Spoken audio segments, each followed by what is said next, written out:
Wisconsin? How do you win Michigan, Ohio, Pennsylvania? And if you turn on cable news, you get a whole series of answers.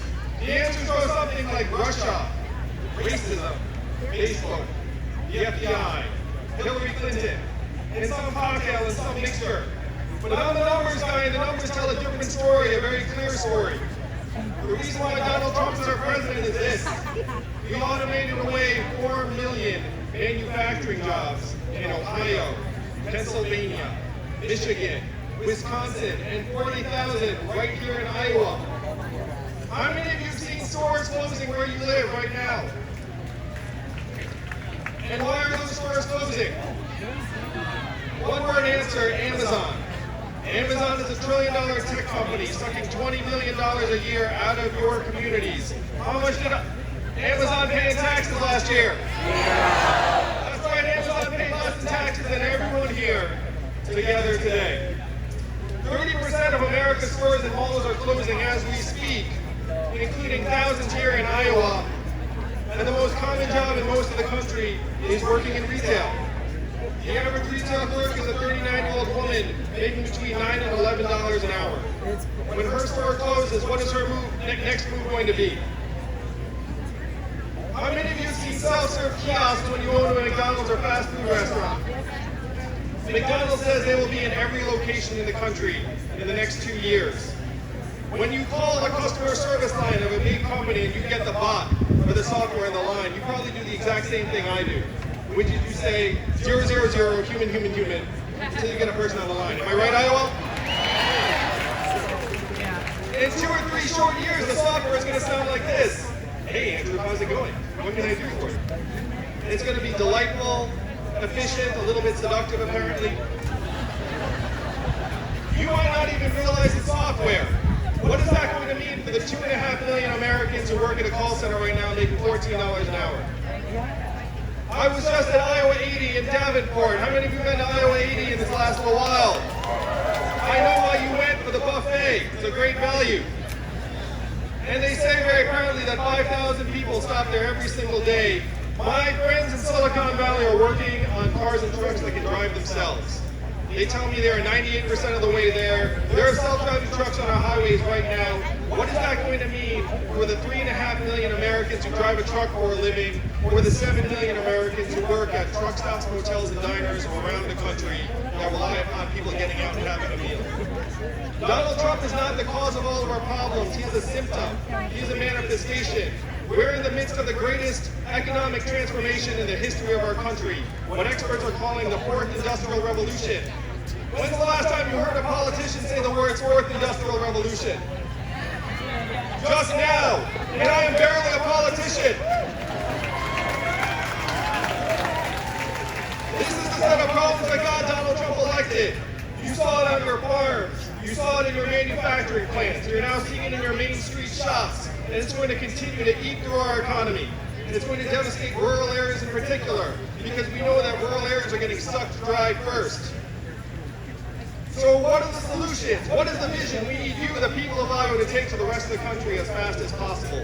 If you heard anything about me and my campaign, you heard this. There's an Asian man running for president who wants to give everyone $1,000 a month. Remember hearing that? Thank you, Gang Gang. And the first time you heard it, I know it sounded like a gimmick, like it was too good to be true, but when you dig into our country's history, this is a deeply American idea. Thomas Paine was for it at our founding, called it the citizen's dividend. Martin Luther King championed it in the 60s, called it the guaranteed minimum income for all Americans, and it is what he was fighting for the day he was killed in 1968. 1,000 economists endorsed it. It passed the U.S. House of Representatives twice in 1971, and 11 years later, one state passed a dividend, where now everyone in that state gets between $1,000 and $2,000 a year, no questions asked. And what state is that, Iowa? And how does Alaska pay for it? And what is the oil of the 21st century? That's right, technology, self-driving cars and trucks, big data. There was a study that just came out that said our data is worth more than oil. How many of you got your data checked in the mail? That is the reality of the 21st century economy. Your community is getting sucked dry, companies profiting to the billions, and you see zero. This is the math that we have to change. We have to build a trickle-up economy that works for you all as fast as possible.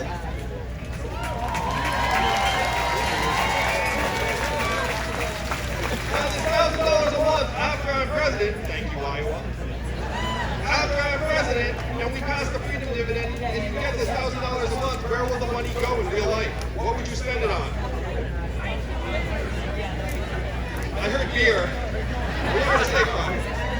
The money would go right back into your communities. It would go to daycare, car repairs you've been putting off, Little League sign-ups, local organizations. This is how we rejuvenate the economy and make it, instead of the winner-take-all economy we're all saddled with, an economy that's built around our needs, our value as people, as owners and shareholders of this great country. I've been giving the freedom dividend personally to families around the country for the last number of months. And one of the recipients is a guy named Kyle Christensen who lives in Iowa Falls, Iowa. And he's at home taking care of his mom who's recovering from cancer. I saw him last month and he seemed like a new man. And he told me he spent some of the money on a guitar and was playing shows for the first time in years. For Kyle, it was a guitar. For Jody Fassey, it was car repairs. For Mallory Shannon, it was going back to school. But these are the choices. This is what the money means to us in real life. Now, I talked a little bit about how our measurements are messed up. How many of you woke up excited about GDP this morning? GDP is at record highs. You know what else are record highs in America today? Stress, financial insecurity, suicides, drug overdoses. It's gotten so bad that our life expectancy has declined for the last 3 years in a row, the first time in 100 years. And I talk about my wife who's at home with our young boys right now, one of whom is autistic. What is her work calculated at in GDP or economic measurements every day? 0, and we know that's the opposite of the truth. We know the work she's doing is among the most challenging and important and vital work there is. I was off the trail for a couple of days looking after our kids, and you know what I said after a couple of days? Thank you. Get me back to something easy like running for president. And you know what I mean? If you're a parent, it's so hard, but it's the best work there is. This is the vision we have to take to the rest of the country as quickly as possible, of an economy that works for us. And if you look back, Donald Trump won in 2016 by pointing out the problems. And what did Hillary Clinton say in response? He said, "Make America great again." What did Hillary say?